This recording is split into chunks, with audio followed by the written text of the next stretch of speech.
এই ওয়েস্টার্ন যারা হচ্ছে পুরো পৃথিবীকে পর্নোগ্রাফি দিয়া ভরা ফেলাইছে, যারা ওয়েস্টার্ন লিবারালিজমের নামে এলজিবিটি কিউ দিয়া পুরো পৃথিবীতে সব দ্য হোল সোসাইটি তারা ডিস্ট্রয় করে দিতেছে, তাদের কাছ থেকে তাদের কিছু কিছু ডাস্টবিনে ময়লা ফালায়, আর জেব্রা ক্রসিং দিয়া পার হয়, রাস্তা পার হয়, আর বোতল ঠিক মতো নিয়ে ডাস্টবিনে ফেলে, এগুলা দেখা এদের কাছ থেকে পলিসি নিয়ে আপনারা যে ডুববেন না, এটা আপনারা কেমনে বুঝবেন? America, fine. It's a giant country. So what? We are Jinjis. 1795 সালে এই আমেরিকা ট্যাক্স দিয়ে চলতো অন্য আরেকটা রাষ্ট্রকে। আর এই রাষ্ট্রটা কে ছিল? আমি জেনজির কাছে বলবো যে when you are taking policy, take the proper policy. এখন পলিসি টেক করার সময়, এখন মানিক কলা পাতায় শুয়ে আছে এটা নিয়ে হইহুল্লা করার সময় নাই। Allah বলছে যে I have sent upon you a book which is the Quran that contains explanation of everything. So every problem and every solution to these problems lies in the verse of the Quran. এবং এই সময়টাতে Islamic একটা রাষ্ট্র ছিল যে রাষ্ট্রের বিস্তৃতি ছিল স্পেন থেকে ইন্দোনেশিয়া পর্যন্ত।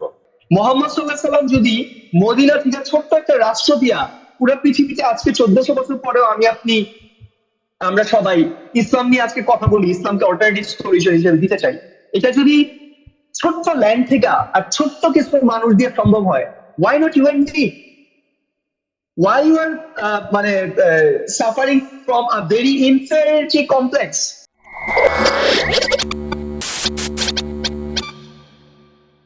Assalamu alaikum wa rahmatullah. Dear viewers,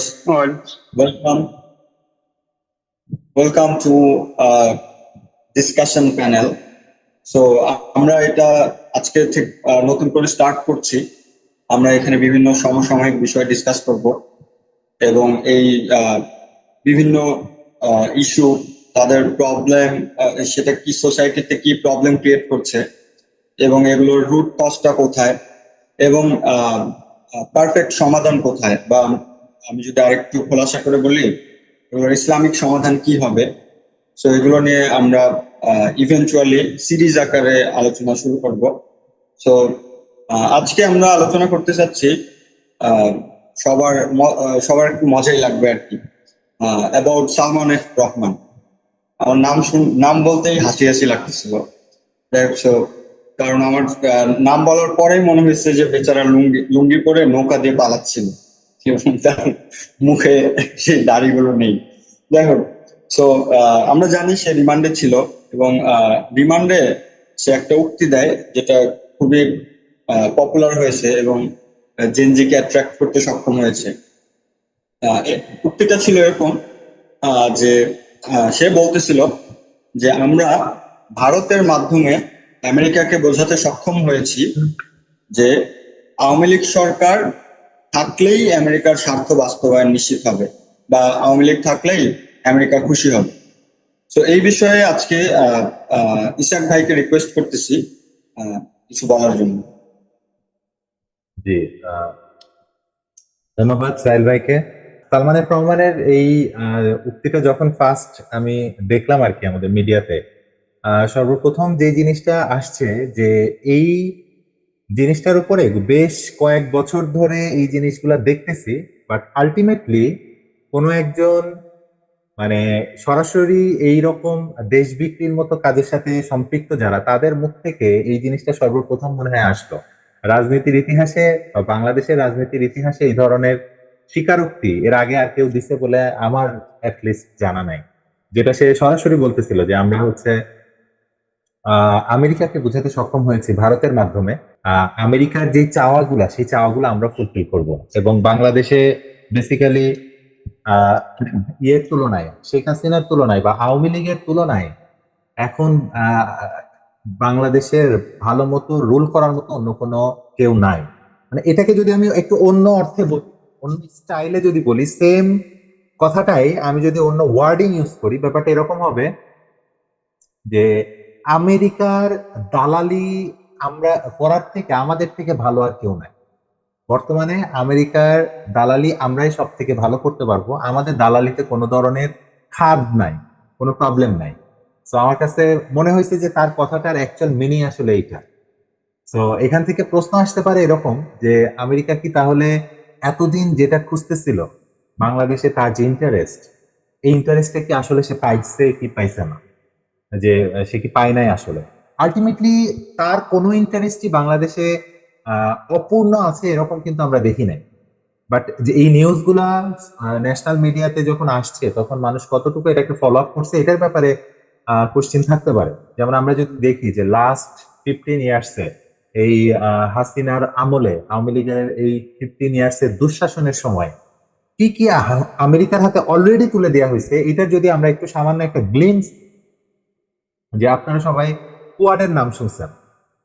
quad হচ্ছে 4টা দেশের একটা জোট আর কি, যেখানে আমেরিকা আছে, ইন্ডিয়া আছে, জাপান আছে এবং অস্ট্রেলিয়া আছে। এবং কোয়াডকে বেসিক্যালি ফর্ম করা হয়েছে ইন্দো প্যাসিফিক রিজিয়নে কন্ট্রোল করার জন্য। আচ্ছা, ইন্দো প্যাসিফিক রিজিয়নটা, এটা যদি আমি ভেঙে বলি, ইন্দো প্যাসিফিক রিজিয়ন হচ্ছে প্রশান্ত মহাসাগর এবং ভারত মহাসাগরের উপকূলীয় যে দেশগুলো আছে এই দেশগুলা। দ্যাট মিনস এই দেশগুলোর উপরে আমেরিকা তার আধিপত্যটাকে এনশিওর করতে চায়। প্রশান্ত মহাসাগর, ভারত মহাসাগরে তার নৌবাহিনীর আধিপত্য বিস্তার করতে চায় এবং এইটার লক্ষ্যে সে তার প্রধান যে মিত্র দেশগুলা, এই মিত্র দেশগুলোকে নিয়ে সে একটা কোয়ালিশন ফর্ম করছে। এই যে কোয়ালিশনটাকে বলা হচ্ছে কোয়াড। এবং এই কোয়াডটা যখন ফর্ম করা হলো তারপরে আমরা দেখলাম আমাদের এখান থেকে কোয়াডের সাথে মিল রেখে, কোয়াডের স্ট্র্যাটেজির সাথে মিল রেখে অনেকগুলো স্টেপ নেওয়া হচ্ছে। যার ভিতরে খুব ইম্পর্টেন্ট একটা স্টেপ ছিল আমাদের গভীর সমুদ্র বন্দর মাতারবাড়ি, যেটা সেটাকে জাপানের হাতে তুলে দেয়া। আচ্ছা, জাপানটাকে একটু আগে যেটা বললাম, জাপান হচ্ছে আমেরিকার ঘনিষ্ঠতম মিত্র বা আমেরিকার হয়ে কাজ করতেছে। ওকে, সো জাপানের হাতে মাতারবাড়ি তুলে দেওয়া হলো। একই সাথে আমরা দেখলাম যে আইপিএস, যেটা ইন্দো প্যাসিফিক স্ট্র্যাটেজি, এইটার মতো মিল রেখে হাসিনা একটা আইপিও ঘোষণা করলো, ঠিক এইটার কাছাকাছি আরেকটা। এবং যখন এটা ঘোষণা করছে তখন এটাকে আসলে বাহবা জানাইছে কে? অভিনন্দন জানাইছে জয়শঙ্কর, ইন্ডিয়া থেকে সে হচ্ছে এটাকে অভিনন্দন জানাইছে। ইনফ্যাক্ট হোয়াইট হাউস থেকে এই বিবৃতি আসছে যে আইপিও হচ্ছে আইপিএস এর খুব কাছাকাছি এবং এটার জন্য তারা হাসিনার প্রেইজ করছে। সো আলটিমেটলি এই বিষয়গুলো কিন্তু আমরা দেখলাম যে অলরেডি আমেরিকা পেয়েছে। ইন নট অনলি দ্যাট, যে আমরা দেখছি যে 15টা হাইড্রোকার্বন ব্লক, এটা হচ্ছে Exxon Mobil, American giant company Exxon মবিলের হাতে তুলে দেওয়া হয়েছে। এখন স্ট্র্যাটেজিক অ্যাসেট বলতে কি বুঝি? আমার বন্দর, আমার গ্যাস, আমার গ্যাসের খনিগুলা, তেলের খনি, বা আমার এই মানে এই স্ট্র্যাটেজিক পাওয়ার গুলো আমি যখন আর একটা দেশের হাতে তুলে দিচ্ছি, দ্যাট মিনস এই চুক্তিগুলো কিন্তু আমি অন্য কথায় বলতে পারি দেশ বিরোধী চুক্তি, এবং অন্য অ্যাঙ্গেলে বলতে পারি যে আমি আসলে আমেরিকার দালালি করতেছি বা অন্য দেশের দালালি করতেছি আমার স্ট্র্যাটেজিক জিনিসগুলোকে অন্যের কাছে দিয়ে দিয়ে। বা একই সাথে আমি বলতে পারি অস্ট্রেলিয়ার সাথে যে টিফা চুক্তি হয়েছে, অস্ট্রেলিয়ার কথা বললাম যে কোয়াডের অন্যতম একটা সদস্য দেশ হচ্ছে অস্ট্রেলিয়া, তার সাথে টিফা চুক্তি করা হয়েছে।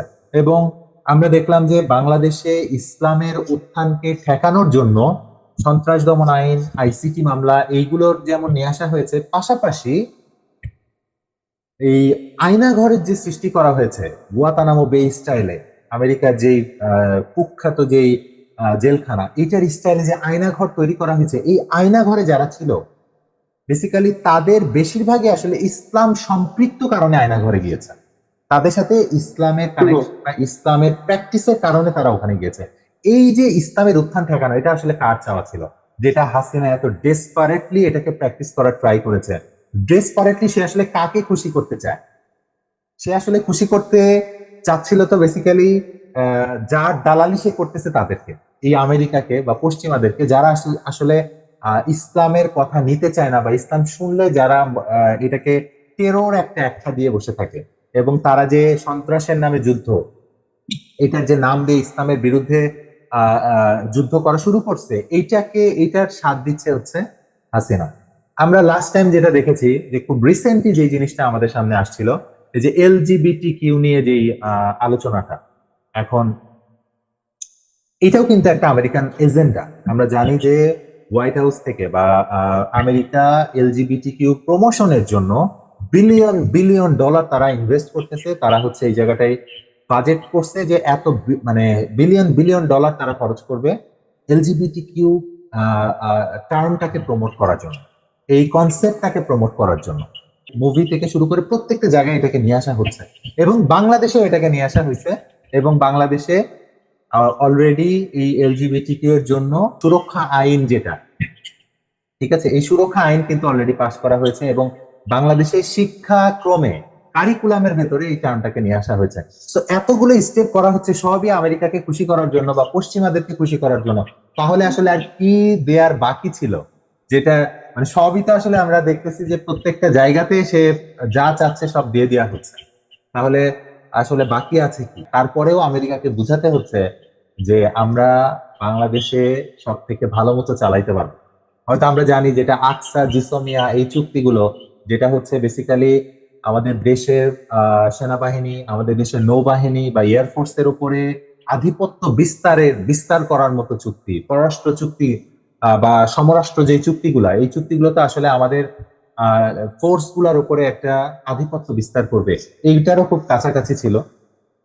সো এই অ্যাঙ্গেল থেকে আমার কাছে যেটা মনে হয়েছে, যারা এতদিন ক্ষমতায় ছিল তারা সব সময় কখনো কারো না কারোর কাছে আমাদের দেশটা, আমাদের অ্যাসেট গুলা, আমাদের স্ট্র্যাটেজিক অ্যাসেট গুলা সবগুলো তুলে দিয়ে কোন একটা নেগোসিয়েশনের মাধ্যমে আসছে। তো এটা আমি খুব শর্টে বললাম আর কি, আপনারা আপনাদের ইয়াগুলো শেয়ার করতে পারেন। গ্রেট।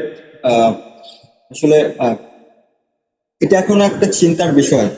আপনি যে কথাগুলো বললেন, আহ, এগুলো তো আমরা প্রায় নিউজ পেপারে দেখেছি, বা যে ইম্পর্টেন্ট ইস্যুগুলো আইপিএস এর জন্য বাংলাদেশের যে পররাষ্ট্র নীতিতে নতজানু একটা স্ট্যান্ড, আইপিও ঘোষণা করা, বা আমাদের দেশের খনিজ সম্পদকে আমেরিকায় দেওয়া, কিন্তু একটা কেমন যেন হয়ে গেছে যে আমেরিকা নিচ্ছে, এবং এই জিনিসটা আমরা দেখতে দেখতে বা করতে করতে এটা যেন আর গায়ে লাগে না, নিচ্ছে নিক, মানে না নিলে তো হচ্ছে আহ, আমেরিকায় তো আমেরিকাকে যদি অখুশি রাখি তাহলে তো আমরা মনে হয় শান্তি মতো থাকতে পারবো না। সো বাট রিসেন্টলি এখন যদি আমরা দেখি, জেনজির মধ্যে কিন্তু একটা জিনিস আছে, এটা আমাদের স্বীকার করতেই হবে, যে তারা হচ্ছে গতানুগতিক যে বিষয়গুলো চলে এসেছিল, এবং হচ্ছে সবাই যেটাকে স্বাভাবিকভাবেই মেনে নিয়েছিল, যেগুলো স্বাভাবিক, জেনজি কিন্তু এটাকে স্বাভাবিকভাবে নেয় নাই, মানে বা এখন নিবে না আমি আশা করি আর কি। কারণ আমরা সবাই ধরে নিয়েছিলাম যে শেখ হাসিনা মৃত্যুর আগ পর্যন্ত মনে হয় না ক্ষমতা ছাড়বে আর কি। বাট এটা কিন্তু জেনজি দেখাই দিচ্ছে যে না, the common belief among the society, the common trend, it's false. Gen Z Sheikh শেখ হাসিনাকে টপল করে দিয়েছে। তো এখন যে বিষয়টা আসলো, এই বিষয়গুলো নিয়েও চিন্তার বিষয়। America fine, it's a giant country, so what, we are Gen Zs, মানে they should think about it, এবং তাদের মধ্যে এইটা, এটার একটা আউটকাম নিয়ে চিন্তা করা উচিত। আর কত আমরা তেল গ্যাস দেবো আমেরিকাকে, আর কত হচ্ছে আমাদের সার্বভৌমত্ব হচ্ছে আমরা মানে বিলিয়ে দিব আর কি। তো এই জায়গা থেকে মনে হয় জেনজি এখন অ্যাওয়ার হবে আর কি এটা নিয়ে। এবং যদি আমরা সলিউশনের কথা বলি বা ইসলামিক সলিউশনের কথা বলি, তারাও হয়তো এটাতে আগে এগিয়ে আসবে আর কি। তো ভাই যদি সলিউশনের কথা একটু বলতেন। আসসালামু আলাইকুম। আচ্ছা, আপনার আপনি তো জেন জি কথা বললেন, এটা দিয়ে একটু স্টার্ট করি। আমার কাছে জেন জি যে জিনিসটা মনে হয় আর কি, আমি আমি যেটা অবজার্ভ করছি সেটা হচ্ছে জেন জি খুব বেশি জ্ঞানগর্ভ আলোচনা জানে তা না। আমার কাছে মনে হয়েছে যে তারা যে অনেক কিছু কোন একটা ব্যাপারে খুব ডেপথ জানে বা কোনো একটা ব্যাপারে সলিউশন দিতে পারে পলিসি লেভেলে, আমার কাছে তা মনে হয় না। এবার জেন জির যে জিনিসটা আছে which is very very I will say appreciable, যে এটা ডেফিনেটলি আমাদের অ্যাপ্রিসিয়েট করা উচিত, এটা হচ্ছে ওরা দুইজনের কথা শুনবে, শুই না ওই ডিফারেন্সিয়েটিং মাইন্ডটা ওদের আছে, যে ওই দুইজনের কথা শুই না কে আসলে কারেক্ট বলতেছে এটা তারা বের করে ফেলতে পারে। এটা আমার কাছে অ্যামেজিং লাগছে। এবং শুধু বের করে না, ওরা যেটা করতে চায় এটা হচ্ছে যে যেই জিনিসটা সত্য আমরা ওইটা নিব, আর যেটা মিথ্যা ওইটা এগেইনস্ট আমরা দাঁড়া যাবো। এইটা জেনজির সুপার একটা জিনিস, মানে ইটস এ হিউজ কোয়ালিটি, যেটা আমাদের Gen Y and Gen X এর মধ্যে বা বুমার্সদের মধ্যে আমরা দেখি নাই এর। এটা হচ্ছে আমার ফার্স্ট জেনজির ব্যাপারে কমপ্লিমেন্ট। সেকেন্ডলি, আপনারা যে পয়েন্টটা নিয়ে ইশাক ভাই কথা বলতেছিলেন যে America and how the country is sold to America, ইস্যুটা হচ্ছে এটা যে স্ট্যাটিস্টিক্স আকারে হোক আর যেভাবেই হোক, আমাদের দেশের মানুষ খুব ভালো করে এটা অলরেডি জেনে গেছে যে আমাদের পলিটিশিয়ানরা তারা যেই ক্ষমতায় যাক, তারা ব্রিটেন, আমেরিকা, ইন্ডিয়া এদেরকে এদের কাছে কিছু জিনিসকে, কিছু সম্পদ, তাদের কিছু স্বার্থ এগুলাকে নেগোশিয়েট করেই তার পাওয়ারে আসে। অনেক ডিটেইল হয়তো আমাদের জেনারেশন জানে না, বা সাধারণ আমরা যারা আমজনতা আমরা হয়তো অনেক ডিটেইল জানি না, বাট মোটা দাগে আমরা এটা বুঝে ফেলছি এই জিনিসটা, যে ওরা আইপিএস হোক, কোয়াড হোক, জিসমি আকসা হোক, যে টার্মগুলো আপনি বলতেছিলেন, এগুলোর ব্যাপারে ডিটেইল মেবি আমরা জানি না, বাট আমরা এটা জানি যে শেখ হাসিনা পাওয়ারে ছিল, ইন্ডিয়াকে কিছু জিনিস দিছে, ব্রিটেনকে কিছু জিনিস দিছে, আমেরিকাকে কিছু জিনিস দিছে, এগুলো নিয়ে হচ্ছে, এগুলো দেওয়ার পর তারপর হচ্ছে সে পাওয়ারে আসছে। এবং বিএনপি যখন ক্ষমতায় ছিল তখনও তারা একই কাজ করছে। এইটা আমাদের মানুষের কাছে এখন মোটামুটি বিলিভ আকারে দাঁড়াইছে, even though they don't know the details. তো ইস্যুটা হচ্ছে আমরা এখানে যে পয়েন্টটা বলতে চাইতেছি যে মানে যদি ব্যাপারটা এরকমই হয় যে দ্য প্রেজেন্ট সেকুলার ডেমোক্রেটিক রেজাইম যারা এই রুলিং গুলা করতেছে, জেএনজির কাছে আমাদের যেটা আহ্বান থাকবে এটা হচ্ছে যে আমরা যদি আসলেই বৈষম্য বিরোধী সমাজ এবং উই ওয়ান্ট জাস্টিস এই কথাটাতে আসলেই যদি বিশ্বাস করি, যেটা তাদের স্লোগান ছিল প্রথম থেকেই, তাইলে আমাদের এই পর্যন্ত যারা হচ্ছে ছাত্র জনতার মধ্যে যারা শহীদ হয়েছে, আমি বলবো যে it started from one man, যার কথা আমরা অনেকেই ভুলে যাই। It started from Abrar Fahad, হ্যাঁ, যে হচ্ছে ইন্ডিয়ার এগেইনস্টে একটা সিম্পল স্টেটমেন্ট দিছিল এবং সরকারি দলের কিছু পোষা কুকুর এই জিনিসটাকে সহ্য করতে পারে নাই এবং তাকে নির্মম ভাবে পিটায় মারছে। এরপর থেকে কিন্তু আলটিমেটলি ইয়েগুলা শুরু হয়েছে। এই যে বুয়েট হচ্ছে আওয়ামী ছাত্রলীগকে বের করে দিল বুয়েট থেকে, এই সিচুয়েশন দিয়া ঢাকা ইউনিভার্সিটিতে ক্লিক করলো আফটার সাম ইয়ার্স। এই যে জিনিসগুলো আস্তে আস্তে প্রসিড হলো, এটাই কিন্তু আস্তে আস্তে বৈষম্য বিরোধী ছাত্র আন্দোলন, কোটা বিরোধী আন্দোলন, নিরাপদ সড়ক চাই, এই সবগুলোর মধ্য দিয়ে কিন্তু পুরো জিনিসটা আগায় আজকে এই পর্যন্ত আসছে। সো এই জিনিসটাকে যদি আসলে আমাদের জেএনজি বিলিভ করে, তাহলে তাদেরকে আমি যেটা আহ্বান জানাবো একটা জিনিস, সেটা হচ্ছে আমরা আমার বাবার কাছ থেকে আমি শুনছি, আপনারা হয়তো শুনছেন, যে ব্রিটিশের আকাশে সূর্য অস্ত যায় না। এই কথাটা আমরা সবসময় শুনছি ছোটবেলায়, যে গ্রেট ব্রিটেন এটা এত বড় সাম্রাজ্য 200 বছর ধরে চালাইছে, ইভেন দো আপনি যদি লন্ডন দেখেন, যেটা হচ্ছে গ্রেট ব্রিটেনের রাজধানী London, it's even smaller then Bangladesh, half of Bangladesh even.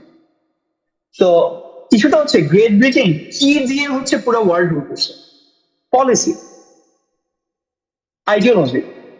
So ইস্যুটা হচ্ছে জেএনজি কে আমি বলবো যে আপনারা সঠিক পলিসিতে আসেন, যেটা আমাদের সাথে যায়। আপনারা যদি পলিসি আমেরিকা, ব্রিটেন আর ওয়েস্টার্নদের কাছ থেকে ধার করেন, তাইলে আপনারা আসলে লিডিং কিছু করতে পারবেন। বাট আমাদের যে পরিমাণ ইয়ত আছে, we have 9 crores youth in our country, যেটার মধ্যে অলমোস্ট 5 crore হচ্ছে শুধু 15 থেকে 40। সো ব্রিটেনের প্রবলেম ছিল, ব্রিটেনের জনসংখ্যা ছিল, আমাদের জনসম্পদ আছে, জনসংখ্যা আছে। ফ্রান্সকে আফ্রিকাতে যাইতে হয়েছে বিকজ তার জনসংখ্যা ছিল না।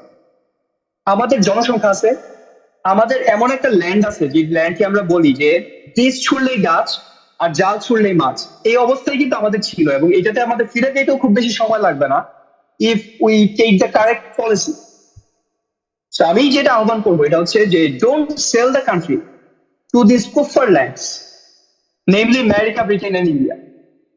বি ইন্ডিপেন্ডেন্ট, এবং ইন্ডিপেন্ডেন্ট হওয়ার জন্য আপনার ইন্ডিপেন্ডেন্ট পলিসি লাগবে। আমি জাস্ট একটা কথা দিয়ে আমি শেষ করবো, এটা হচ্ছে যে এভরিওয়ান আই ক্যান সি, আপনার আসিফ নজরুল থেকে শুরু করে আমাদের ওই যে রনি সাহেব, এরপরে যারা আছে যত, মানে কিছু এইথিস্ট এন্ড কিছু হচ্ছে আলট্রা সেকুলার ছাড়া আমি দেখি বাংলাদেশে 90% লোক when they speak they start with Bismillah and they quote from Quran and Sunnah. আমি এটা দেখতেছি, মানে এটা ইভেন আমি আমাদের সমন্বয়ক যারা আছে তাদেরকে আমরা দেখি যে তারা হচ্ছে কোরআন হাদিস ছাড়া, মানে যখনই একটা ডিসকাশন করতে যায় কোরআন হাদিসের কিছু না কিছু নিয়ে আসে। কি জেমজি কে মিস্টার রনি তুলনা করতেছে হচ্ছে আবাবিল পাখির সাথে। সে আসিফ নজরুল যখন কথা বলতেছে তা সে না চাইতেও তার মধ্যে ইসলাম চলে আসতেছে।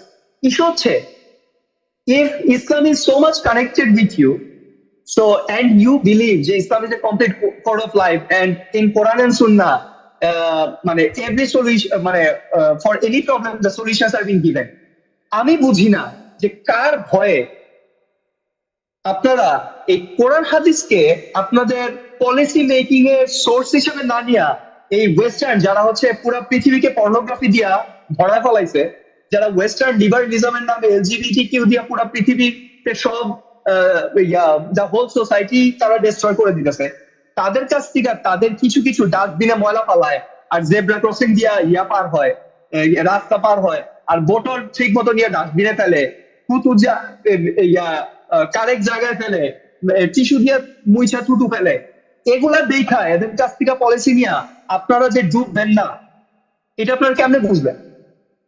আমি জেনজির কাছে বলবো যে when you are taking policy, take the proper policy. এখন পলিসি টেক করার সময়, এখন মানিক কলাপাতায় শুয়ে আছে এটা নিয়ে হইহুল্লা করার সময় নাই। আরাফাত কই যাইতেছে সে ফর এক্সাম্পল, আরাফাত কি ভাইয়া গেছে ইন্ডিয়াতে চলে গেছে নাকি মাইর খায় মরে গেছে, এটা নিয়ে চিন্তা করার সময় না। Since you guys and us in smaller মানে পোর্শন, আমরা হচ্ছে আমাদের শ্রম মেধা ব্লাড এগুলা দিয়েই হচ্ছে আজকে জালেমকে হটাইছি। we created a level playing field যেখানে আমরা ইন্ডিপেন্ডেন্টলি চিন্তা করব, ইন্ডিপেন্ডেন্টলি চিন্তা করবো। আমি আবারও বলতেছি ইন্ডিপেন্ডেন্টলি চিন্তা করব, নট বায়াস হয়ে যে আমাদের আমেরিকাকে ভয় পাইতেই হবে, ইন্ডিয়াকে আমাদেরকে তোষামত করতেই হবে, ব্রিটিশ একটা দেখলে সাদা চামড়া দেখলে আমরা সালাম দিয়ে বসে থাকবো, যেহেতু ব্রিটিশ সাদা চামড়া বলছে তাহলে আমাদের ওইটাই লাগবে। সো এগুলোতে যদি আমরা চলে যাই তাহলে আমরা আসলে এতগুলা ব্লাড দেওয়ার পর আমরা আসলে ইন্ডিপেন্ডেন্ট কিন্তু হইলাম। So find a policy which will make you independent and find a policy যেটা দিয়ে শুধু আপনি বাংলাদেশের প্রবলেম না, মানে আমাদের এই ল্যান্ডের প্রবলেম না, আপনি পৃথিবীর সব ল্যান্ডের মানে এই প্রবলেম সলভ করতে পারবেন। ওই ভিশনের মধ্যে চান। ব্রিটিশরা যদি ছোট্ট একটা ল্যান্ড নিয়ে পুরো পৃথিবী শাসন করতে পারে, মোহাম্মদ সাল্লাহ সাল্লাম যদি মদিনা থেকে ছোট্ট একটা রাষ্ট্র দিয়া পুরো পৃথিবীতে আজকে 1400 বছর পরেও আমরা সবাই ইসলাম নিয়ে আজকে কথা বলি, ইসলামকে অল্টারনেটিভ সলিউশন হিসেবে দিতে চাই, এটা যদি ছোট্ট ল্যান্ড থেকে আর ছোট্ট কিছু মানুষ দিয়ে সম্ভব হয়, why not you and me? Why you are মানে suffering from a very inferiority complex? এখানে ইনফিনিটি কমপ্লেক্সের কিছু নাই, you are the same human being. Joe Biden যদি পারে আপনিও পারবেন, you take the correct policy. আমি এখানে শেষ করতে চাই। আবু আহমদ ভাইকে ধন্যবাদ, অনেক ইনসাইটফুল অনেক জিনিস তুলে আনছেন।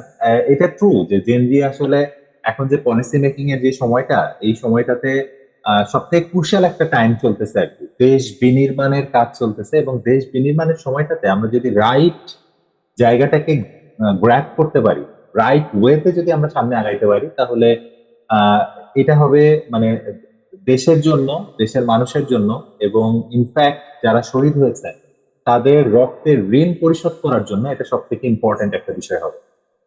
সব থেকে বেশি গুরুত্বপূর্ণ হবে যে রাইট পলিসিটাকে গ্র্যাব করা। আমরা ইসলামিক একটা ভাইব কিন্তু দেখতে পাচ্ছি, এবং আমি সেদিনও আমার এক ছোট ভাইয়ের সাথে কথা বলতেছিলাম, তাকে একটা কোশ্চেন করলাম যে লাইক, তাকে কোশ্চেনটা এরকম করছিলাম যে ইসলাম তো বেসিক্যালি আমাদের, আমরা ইসলাম থেকে অনেক সমাধান নিই, আমাদের যে রাষ্ট্রের ব্যাপারে এই সমাধানগুলো এটা কি ইসলাম কি আমাদেরকে দেয় কিনা। তখন সে বলছে যে ইসলাম যেহেতু সমস্ত সমস্যার সমাধান দেয় তাহলে তো এটা দেয়ার কথা।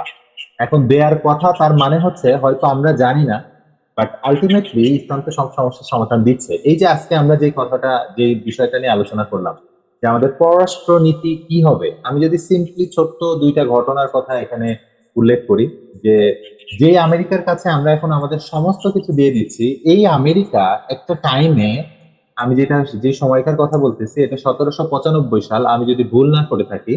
1795 সালে এই আমেরিকা ট্যাক্স দিয়ে চলতো অন্য আরেকটা রাষ্ট্রকে। আর এই রাষ্ট্রটা কে ছিল? এই রাষ্ট্রের পার্ট কিন্তু আমরাও ছিলাম আর কি। ওকে। এবং এই রাষ্ট্রটা হচ্ছে তৎকালীন সময় সুপার পাওয়ার। ভেরি ইন্টারেস্টিংলি, আমাদের সামনে আমরা যদি সুপার পাওয়ারের গল্প বলি, তাহলে একটা টাইমে আমরা যদি এনশিয়েন্ট টাইমে ব্যাক করি, আমরা জানি যে এনশিয়েন্ট টাইমে রোমানরা সুপার পাওয়ার ছিল, পার্সিয়ানরা সুপার পাওয়ার ছিল। এবং আমরা যদি খুব নিকট অতীতের কথা বলি, কোল্ড ওয়ারের কথা শুনেছি, যেটা ইউএস এবং তৎকালীন সোভিয়েত ইউনিয়ন, এখনকার রাশিয়া, তাদের ভিতরে, এবং তাদেরকে বলা হতো সুপার পাওয়ার। এখন যদি আমরা ওয়ার্ল্ডের দিকে তাকাই, তাহলে সুপার পাওয়ার এক বাক্যে সবাই স্বীকার করে নিবে America. So there is a time gap. এটি স্পষ্ট যে রাশিয়া এবং পার্সিয়া এবং হচ্ছে রোমান, এদের পরে আবার আমেরিকা এবং রাশিয়া, এরা সুপার পাওয়ার আমরা বলতেছি। মাঝখানে সময়টাতে আসলে সুপার পাওয়ার কারা ছিল? মাঝখানে সময়টার এই ইতিহাসটা সামহাও কৌশলে আমাদের কাছ থেকে এই জিনিসটাকে হয়তো মানে সরানো হয়েছে, ভেরি স্পেসিফিকলি আমি যদি বলি। এবং এই সময়টাতে ইসলামিক একটা রাষ্ট্র ছিল, যে রাষ্ট্রের বিস্তৃতি ছিল স্পেন থেকে ইন্দোনেশিয়া পর্যন্ত।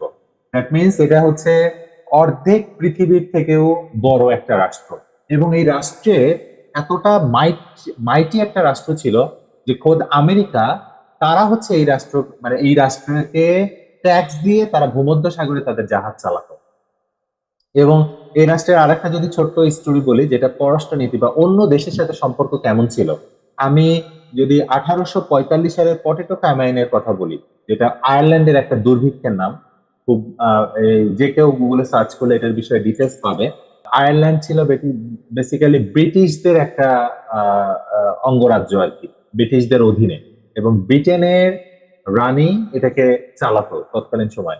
সো এইটার জন্য তাদের যখন ভয়াবহ দুরবস্থা, তখন ব্রিটেন হচ্ছে এটার জন্য একটা সাহায্য ঘোষণা করে, যে সাহায্যের পরিমাণ ছিল 2000 তৎকালীন সময়ের পাউন্ড, এবং আমি যদি ভুল না করে থাকি। এবং এইটার জন্য তৎকালীন খিলাফত রাষ্ট্র, ইসলামিক যে রাষ্ট্র তাকে বলা হতো খিলাফত, এবং এই খিলাফত রাষ্ট্রের খলিফা যেই ঘোষণা দিয়েছিল যে এখানে 10,000 পাউন্ড সমমূল্যের মুদ্রা তাদেরকে দেওয়া হবে, কিন্তু রানী এটা এগ্রি করে নাই।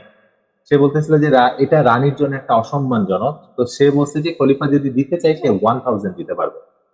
তো খলিফা তখন যেটা করছে, সে 3টা জাহাজ ভর্তি পণ্য সামগ্রী তুলছে, যেটা ত্রাণ সামগ্রী, এবং এই ত্রাণ সামগ্রী দিয়ে সে তার নৌবাহিনীকে পাঠায় দেয়। ইনফ্যাক্ট এই ব্রিটেনের রানী তখন যেটা করছে, এই নেভাল ফোর্সকে বা এই ত্রাণ সামগ্রী বোঝায় জাহাজকে পর্যন্ত তারা ঠেকানোর চেষ্টা করছে, যাতে করে আয়ারল্যান্ডে না পৌঁছায়। জাহাজ না নিয়ে এসে, মাল খালাস না করে, স্রেফ জাহাজগুলোকে ওই বন্দরে নোঙর করে খিলাফতের নৌবাহিনী কিন্তু ব্যাক করে চলে আসে। সো এইটা ছিল হচ্ছে তাদের মাইটির। আমি খুব সিম্পল কিছু এক্সাম্পল দিলাম আর কি। মানে, এবং আমি যদি বলি যে এই যে আমরা দেশ বিক্রির মতো বা দেশ বিরোধী চুক্তির কথা বলতেছি, খিলাফতের সব থেকে খারাপ খলিফার কথাও যদি নিয়ে আসি, যে সব থেকে খারাপ খলিফা কে ছিল, আই ডোন্ট নো বেসিক্যালি। আপনারাও যদি বলেন যে সব থেকে খারাপ খলিফা, তারও যদি পুরো বায়োগ্রাফি দেখি, তার যদি রুলিং টাইমটাকে দেখা যায়, তার শাসন আমলেও এমন কোন চুক্তি পাওয়া যাবে না যেটা খিলাফতের মানে তার মুসলিমদের স্বার্থের বিরুদ্ধে করা হয়েছে, বা যেটাকে আমরা দেশ বিরোধী চুক্তি বলতে পারবো। তো এইটা ছিল আসলে ওই তৎকালীন সময়ে আমাদের ইতিহাস। এটা আসলে অন্য কারোর ইতিহাস না, এটা ছিল আমাদের ইতিহাস, এবং আমরা এইভাবে সুপার পাওয়ার ছিলাম। সো আমাদের যদি ভিশনটা থাকে, it is possible for us, এখন পর্যন্ত আমরা ওই সুপার পাওয়ার এখনো হওয়ার মতো সামর্থ্য আমাদের আছে। জাস্ট আমাদের যেটা দরকার, রাইট পলিসিটা নেওয়া দরকার, রাইট প্লেস থেকে নেওয়া দরকার। অ্যাজ এ মুসলিম আমরা জানি what is our right place. এটা আসলে সৃষ্টিকর্তা আল্লাহ সুবহানাহু ওয়া তাআলা আমাদেরকে এই ইয়াটা দিয়ে দিয়েছেন, ওয়ে আউট দিয়ে দিয়েছেন। কারণ আল্লাহ যখন কোরআনের ভিতরে বলছেন যে এই দিনকে তিনি পাঠিয়েছেন সমগ্র অপরাপর দিনের উপরে বিজয়ী হিসেবে দেখার জন্য, যে এই দিন অপরাপর সকল সকল দিনের উপরে আধিপত্য বিস্তার করে থাকবে, তার মানে অবশ্যই উনি ব্লু প্রিন্টটা আমাদেরকে দিয়ে দিয়েছেন। We just need to follow the blue print. Right, true, true. আসলে আমরা যখন ভাই যে সুন্দর করে গুছিয়ে সমাধানের কথা বললেন, সমাধান শুনেই মনে হয় যে ইসলাম দরকার। কিন্তু জেনজির মধ্যে বা ইউথদের মধ্যে একটা বিষয় আছে, সেটা হচ্ছে ইসলামের কথা বললে তারা হচ্ছে ধরেন পার্সোনাল লেভেলের যে ইবাদত গুলো সেগুলোই কিন্তু তাদের সামনে চলে আসে। আহ, ধরেন হচ্ছে ইভেন এইটাও হচ্ছে অনেকাংশে কমে গেছে। আমি সেদিন নামাজ পড়তেছিলাম, তো আমার সাথে এক ছোট ভাই ছিল, ও ইউথ জেনজি। তো ওরা একটা জিনিস বুঝাইতে গিয়ে বলছিলাম যে have you looked the percentage of youth present in the mosque. আমরা মাগরিবের নামাজ পড়ে বের হয়েছিলাম, তো ও বলছিল অ্যাবাউট 1% বা এরকম। তখন হচ্ছে ওকে জিজ্ঞেস করলাম যে মানে ইউথরা ইসলাম থেকে দূরে সরে কেন আজকে, at mosque, at politics, at economics, everywhere. সবাই মুখে কিন্তু স্বীকার করবে হ্যাঁ Islam is a complete core of life, এটার প্রত্যেকটা জায়গায় সমাধান আছে। কিন্তু ধরেন ইউথদেরকে কিন্তু প্র্যাকটিক্যাল আসপেক্টের জায়গাটাতে ওরকম পাওয়া যায় না। তো আমি পরে ভাবলাম যে এটা একটা রিজন আছে। রিজন হচ্ছে সোসাইটিতে আমরা যাদেরকে ইসলাম রিপ্রেজেন্ট করতে দেখি এবং যে স্টাইলে দেখি, এইটা হচ্ছে ইউথদের অ্যাট্রাক্ট করতে সক্ষম না। ধরেন who do we think as the ambassador of Islam in our society? Sorry, আমি কারোর বিরুদ্ধে বলতেছি না বা কাউকে ছোট করতে চাচ্ছি না, বাট হুজুর বা হচ্ছে মাদ্রাসার শিক্ষক বা মাদ্রাসায় পড়েছে, তাদেরকেই তো সোসাইটি মনে করে দে are the ambassador of Islam. এবং ইসলামটা তারা যেইভাবে প্রেজেন্ট করে এটা কিন্তু ইউথদের অ্যাট্রাক্ট করতে সক্ষম না। তো এর কারণে যেটা হয়ে গেছে আর কি, যে হয়তো ইসলামের প্রেজেন্টেশনটা যাদের থেকে আসে তারা স্মার্ট না, ইউথদের মধ্যেও একটা আইডিয়া চলে আসে যে ফাইন, তাহলে আমি যদি ইসলামকে রিপ্রেজেন্ট করতে চাই বা ইসলামিক সলিউশন কোথাও বলতে চাই, আমি আমাকেও বুঝি সোসাইটি আনস্মার্ট আমি ট্যাগ কথা দেবে। বলতে চাই। জি জি, ওকে। হ্যাঁ, কন্টিনিউ করুন। চিপ ইন, হ্যাঁ আপনার ভিডিও আসলে চিপ ইন প্লিজ। যেটা বলছিলাম যে আসলে ইউথদের মধ্যে এরকম একটা ধারণা চলে আসছে যে অ্যাজ ইফ আমি যদি ইসলামকে রিপ্রেজেন্ট করা শুরু করি অন এনি ইস্যু, তাহলে আমাকেও হয়তো সেই সোসাইটি আনস্মার্ট ট্যাগটা দেবে। এটা একটা পয়েন্ট গেল। সেকেন্ড আরো একটা পয়েন্ট আছে। দেখেন যে আমরা যখনই পার্সোনাল লেভেলে ইসলামকে রিপ্রেজেন্ট করেছি, আহ, আহ, অনেকে আনস্মার্ট ভাবলেও হচ্ছে অন্য কোনো ট্যাগ দেয় না। কিন্তু ধরেন এই ইউথরা যখন ধরেন স্মার্টলি অন্য কোনো ইস্যু ব্যাপারে ইসলামিক সলিউশনের কথা বলে, for example in economic system, বা how to remove poverty, or how to remove the influence of foreign countries on our land, how to save our resources, এই বিষয়ে যদি হচ্ছে ইউথরা ইসলামের কথা বলে, তখন কিন্তু তারা আর একটা ট্যাগ পায়, হুইচ ইজ টেরোরিস্ট, জঙ্গি, ইত্যাদি ইত্যাদি। এবং এইটা ধরেন কারা দেয়, মানে এইটা তো আমরা মিডিয়ার মাধ্যমে পাই, সেইগুলোর ইনভেন্টর কারা আমরা যদি দেখি, এক কথায় সবাই এগ্রি করবে যেটা ওয়েস্ট। সো ওয়েস্ট তারা যখন ইসলামিক ক্যালিফেট, ভাই যে সুন্দর সুন্দর ইতিহাস নিয়ে আসলেন, আমাদের তো গৌরবোজ্জ্বল একটা ইতিহাস ছিল। তো এইটা যখন ওয়েস্ট, স্পেশালি ব্রিটেন, তারা হচ্ছে এই ক্যালিফেটকে ডিস্ট্রয় করতে সক্ষম হয়, এবং তারপর কিন্তু তারা হচ্ছে ক্যালিফেটের কথা বা Islam in worldly life, in economy, in politics, in foreign policy, এই কথা যেন না আসে সেটারও কিন্তু হচ্ছে চক্রান্ত স্বরূপ তারা কিছু পদক্ষেপ নেয়, যে if anyone talks about political Islam, he will be tagged as a villain, a terrorist or a villain. এই দুইটা কারণে কিন্তু ইউথরা এটার থেকে অনেক দূরে সরে আসে। সো আই উড সে যে আমি শুরুতেই যেটা বললাম, Gen Z is a trend breaker. তারা অলরেডি দেখিয়ে দিয়েছে যে কিভাবে কমন যে একটা ধারণা সোসাইটিতে বিদ্যমান থাকে, কিভাবে সেটাকে উপড়ে ফেলে এবং সত্যকে নিয়ে আসতে হয়। তো আমি আবার বলবো যে আহ, এই বিষয়েও তাদের এগিয়ে আসা উচিত। এই সলিউশন গুলো যুদ্ধের মুখ থেকে আসা উচিত, চেঞ্জের মুখ থেকে আসা উচিত। হ্যাঁ, এবং এইটাকে এভাবেই বলতে হবে যে talking about Islamic solution is the smartness. This trend has to be set up in the society. এবং এই জন্য ধরেন ভাই যেটা বললেন যে পূর্ববর্তী সময়ে কিভাবে ইসলাম অনেক কিছুর সমাধান করেছে। সো সিম্পলি আমেরিকার বিষয়ে এখনো তো ইসলামের সমাধান আছে, কারণ কোরআন সূরা নাহলে আল্লাহ সুবহানাহু ওয়া তাআলা বলছেন যে আউযু বিল্লাহি মিনাশ শাইতানির রাজিম, ওয়ানাজ্জালনা আলাইকাল কিতাবা তিবয়ানাল লিকুল্লি শাইইন ওয়া হুদাও ওয়া রাহমাতাও ওয়া বুশরা লিল মুসলিমিন। আল্লাহ বলছে যে I have sent upon you a book which is the Quran that contains explanation of everything. So every problem and every solution to these problems lies in the verse of the Quran, lies in Quran and Sunnah, right? So আমরা এটাও জানি যে আমরা যদি হচ্ছে if we get out of democracy, if we get out of this capitalistic system, and if we can get our society out of this dustbin, out of this wrong system, তখন যেটা হবে কি যে will solely depend on the Quran and Sunnah.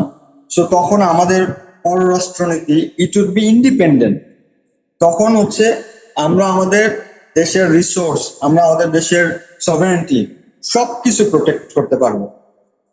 For example হচ্ছে ভাই তো কিছু উদাহরণ দিলেন, আমি একটা উদাহরণ বলতে চাই যে when Muslims took their decisions from Quran and from Islam, তখন হচ্ছে যে মানে they were always they were the super power. So আমরা একটা ঘটনা জানি যে একটা সময় খলিফা আলী রাদিয়াল্লাহু আনহুর সাথে মুয়াবিয়ার একটা হচ্ছে ঝামেলা হয়, এবং তখন রোমের শাসক সে হচ্ছে মুয়াবিয়াকে একটা চিঠি লিখে যে Muawiya, I know there is a dispute between you and Ali, so if you want I'll send my soldiers to help you. তখন মুয়াবিয়া প্রত্যুত্তরে কি লিখেছিল যে O dog of Rome, so do not interfere between our Muslim brothers issues. So আমার আর আলীর মধ্যে ঝামেলা শেষ হলে I'll come to you with my soldiers to fight you, to destroy you, so be careful. So এই স্ট্যান্সটা it was very important যে আমরা Muslims আমাদের সমস্যা আমরা সমাধান করব, will not allow America, will not allow Britain, will not allow France to interfere in our systems. Sahib, আমি just আপনাকে একটু থামাই এই জায়গাটাতে যে আপনি একটা জিনিস আমাদের খুব ক্লিয়ারলি জেএনজির কাছে এই মেসেজটা দেওয়া দরকার, এবং আমরা বারবার জেএনজির কথা বলতেছি because JNG are the heroes যারা হচ্ছে রিয়ালিটিকে চেঞ্জ করছে। মানে আমরা সারা জীবন শুনে আসছি যে বাস্তবতা এটাই মাইনা নিতে হবে, কিন্তু জেএনজি দেখাইছে যে বাস্তবতা যেটা ওইটা মাইনা নেওয়া যাবে না। বাস্তবতা, reality is not the source of solution, rather justice যেটা ওইটা হচ্ছে সোর্স অফ সলিউশন। যেটা করা দরকার ওটা করতে হবে, তাইলে রিয়ালিটি চেঞ্জ হবে, আদারওয়াইজ রিয়ালিটি চেঞ্জ হবে না। এটা জেএনজি আমাদেরকে দেখাইছে। হ্যাঁ, সো এর জন্য তাদেরকে বারবার জিনিসটা বলা। ইস্যুটা হচ্ছে আমি যেটা বলতেছি যে মানে মুসলিমদেরকে এবং মানে পৃথিবীর মানুষকে আল্লাহ একটা জিনিস খুব ক্লিয়ারলি বলে দিচ্ছে, খুব ক্লিয়ারলি। এটা খুব ভালো একটা মানে এই মেসেজটা খুব ভালো করে নেওয়া উচিত। এটা হচ্ছে আল্লাহ বলে দিছে ক্লিয়ারলি মুশরিকরা, ইহুদিরা এবং খ্রিস্টানরা মুসলমানদের বন্ধু হবে না। এটা মানে কি? এটা মানে কি এই যে আমার একজন হিন্দু বন্ধু থাকতে পারবে না, একজন খ্রিস্টান বন্ধু থাকতে পারবে না, একটা ইহুদি বন্ধু থাকতে পারবে না? নো। আমরা জানি, আমরা ছোটবেলা থেকে আমরা যেই বাংলাদেশে আমরা যে আর্থসামাজিক অবস্থায় বড় হয়েছি, আমাদের প্রত্যেকের খুব ভালো হিন্দু ফ্রেন্ড আছে যারা আমাদের, যাদের সাথে আমরা খাই, থাকি, ঘুমাই। আল্লাহ এদের কথা বলে নাই, কিন্তু আল্লাহ যেটা বলছে এটা আমরা দেখতে পাই। মুশরিকরা আমাদের বন্ধু হবে না মানে হচ্ছে মুশরিকরা জাতি হিসাবে বা রাষ্ট্র হিসাবে কখনোই আমাদের বন্ধু হবে না। আমরা ইন্ডিয়াকে দেখতেছি, ইন্ডিয়া আমাদের সাথে মানে আমাদের জন্মের পর থেকে কি করতেছে এটা আমরা ক্লিয়ারলি দেখতেছি। America through out the world মুসলিমদের সাথে কি করতেছে এটা আমরা খুব ক্লিয়ারলি দেখতেছি। জিউরা মুসলিমদের সাথে কি করতেছে ফিলিস্তিনে আমরা এটা গত 70 বছর ধরে দেখতেছি। তো ইস্যুটা হচ্ছে এরপরও যদি আমরা মনে করি American policy, British policy, European policy, western beauty bits, এগুলা আমাদেরকে সলিউশন দিবে আমাদের সোসাইটিতে, আমাদের মুসলিম সোসাইটি গুলাতে, তাহলে আমরা মারাত্মক ভুলের মধ্যে আছি।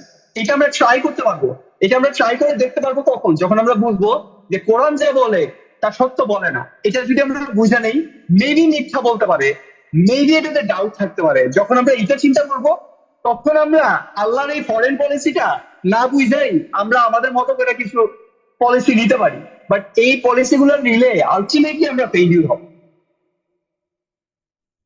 সো আমি জেএনজিকে খুব ক্লিয়ারলি বলতে চাই যে আল্লাহ যেই জিনিসগুলোকে খুব ক্লিয়ার করে দিচ্ছে আপনাদের সামনে, ওগুলাকে বেঞ্চমার্ক ধরে আপনি আপনার সলিউশন বিল্ড করেন, তাহলে সলিউশন পাবেন, পলিসি পাবেন। তো ফরেন পলিসির ক্ষেত্রে এটা আপনার সলিউশন হইতে হবে যে আপনার পলিসি মাস্ট বি ইন্ডিপেন্ডেন্ট। এটা যদি ইন্ডিপেন্ডেন্ট না হয়, আপনি যদি এনিমিদেরকে আপনার সলিউশনের মধ্যে ঢুকান, তাহলে আপনি অবশ্যই এনিমিদের হাতে মাইন্ড খাবেন, এবং এনিমিরা সলিউশন আপনাকে ওইভাবেই দিবে যেভাবে করে হচ্ছে আপনি তাদের প্রধানত থাকবেন, আপনি নিজেদেরকে সবসময় থার্ড ওয়ার্ল্ড কান্ট্রি মনে করবেন, আপনি এইভাবেই সবসময় থাকবেন। সো এটা আমরা বলবো আপনারা এই জায়গাটা থেকে বের হয়ে আসেন, make your policy, make your independent policy, if required discuss with us. Discuss with us means আমি বলতে চাইতেছি যে those who understand Quran and সুন্নাহ এবং পলিসি লেভেলে যারা বুঝে, আমরা নামাজ রোজা হজ জায়গাতে কথা বলতেছি না, এটা সবাই বুঝে, বাট যারা পলিসি লেভেলে এই জিনিসগুলো বুঝে তাদেরকে আপনি ইয়ে করেন, তাদের সাথে কথা বলেন। জেএনজি কে বলবো আমাদের সাথে আপনারা ডায়ালগে আসেন, কথা বলেন, উইল শো ইউ যে এটা কিভাবে করা লাগবে। এরপর আপনারা যদি চ্যালেঞ্জ মোকাবেলা করতে এনাফ ব্রেভ না হন, আমরা মনে করি আপনারা ব্রেভ, কারণ আপনারা অলরেডি ব্রেভারি দেখাইছেন। আমরা যদি ব্রেভ হই, আমরা যদি দাঁড়াই আমাদের পলিসি নিয়ে, আমাদের উইচ ইজ রাইট, আমরা তো রাইট দাঁড়ানোর জন্যই এতগুলো ব্লাড দিলাম, নাহলে আবু সাইদদের রক্ত কিভাবে হচ্ছে শান্তি পাবে। আমরা যদি এখন আমাদের বৈষম্য জাস্টিস থেকে সরে যাই কারুর ভয়ে, আমেরিকার ভয়ে, ব্রিটেনের ভয়ে, ইন্ডিয়ার ভয়ে, তাহলে আমরা আসলে জাস্টিস কি এনশিওর করলাম? কেন আমরা এতগুলো ব্লাড দিলাম? আলটিমেটলি আবার মানে নতুন নতুন ইয়েতে ড্রেসে আবার ছাত্রলীগ কি বলে যুবলীগ এগুলা ফিরে আসার জন্য? আমরা তো জানি যে আমাদের যে পার্টিগুলা যেগুলা আমাদেরকে এই পর্যন্ত চালাইছে তারা নাথিং বাট মুদ্রার এপিটোপিক, এটা সবাই জানে। তাইলে আবার কি নিয়ে আসার জন্য আমরা হচ্ছে ইয়ে করলাম? উপদেষ্টারা মিলা পুরো জিনিসটাকে 1 বছর 2 বছর 3 বছরে ঠিক করবে, এরপর আবার যারা আসবে তারা আবার চাঁদাবাজি শুরু করবে। এটাতে আমরা যাইতে চাইতেছি? নিশ্চয়ই আমরা যাইতে চাইতেছি। Thank you.